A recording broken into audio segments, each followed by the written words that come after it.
সিরিয়ায় তুরস্কের উপস্থিতি নিয়ে ভয় পাচ্ছে ইসরায়েল, এমনটাই উঠে এসেছে ইসরায়েলের বিভিন্ন গণমাধ্যমে। হিব্রু ভাষার সংবাদপত্র মা আরিব এক নিবন্ধে তুরস্ক সিরিয়ায় তার প্রভাব শক্তিশালী করছে এমন দাবি করে দেশটির উপস্থিতিকে ইসরায়েলের জন্য উদ্বেগের কারণ হিসেবে উল্লেখ করেছে। ইসরায়েলি সংবাদ মাধ্যমের বরাত দিয়ে তথ্য জানিয়েছে ইরানের সংবাদ মাধ্যম পার্স টুডে। দৈনিকটির ভাষ্যমতে এই অঞ্চলে তুরস্কের প্রভাব বাড়ছে। অন্যদিকে বাশার আল আসাদ শাসনের পতনের পর প্রথমবারের মতো নতুন সিরীয় সেনাবাহিনী আন্তর্জাতিক সামরিক কার্যক্রমে অংশ নিতে শুরু করেছে। ইসরায়েলি প্রতিবেদনগুলো থেকে বোঝা যায় এই পদক্ষেপের লক্ষ্য আঙ্কারার সাথে জোটকে শক্তিশালী করা এবং এটি সিরিয়ার ভবিষ্যৎ পরিস্থিতি নিয়ে দখলদার ইসরায়েলের কর্মকর্তাদের মধ্যে উদ্বেগ সৃষ্টি করেছে। স্ট্রবেরি সুপার ডটেড ও ক্লাসিক ভ্যারিয়েন্ট সেন্সেশন জাগুক শিহরণ।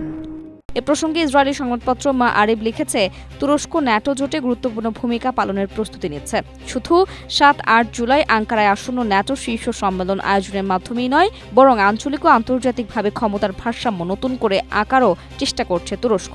পত্রিকাটি লিখেছে, সিরিয়ার সরকার বর্তমানে তুরস্কের সমর্থনে সিরিয়ায় তার ক্ষমতা সুসংহত করতে এবং একটি নতুন সেনাবাহিনী গঠন করতে চেষ্টা করছে, কিন্তু এই পথ ভবিষ্যতে ইসরায়েলের বিরুদ্ধে মোড় নিতে পারে। পত্রিকাটি একজন ইসরায়েলি সামরিক সূত্রের উদ্ধৃতি দিয়ে বলেছে, তারা সিরিয়ার বর্তমান সারা সরকারকে বিশ্বাস করে না এবং তাদের অবশ্যই তুরস্কের প্রভাব বিস্তারের প্রচেষ্টাকে অত্যন্ত বিপজ্জনক হুমকি হিসেবে দেখতে হবে।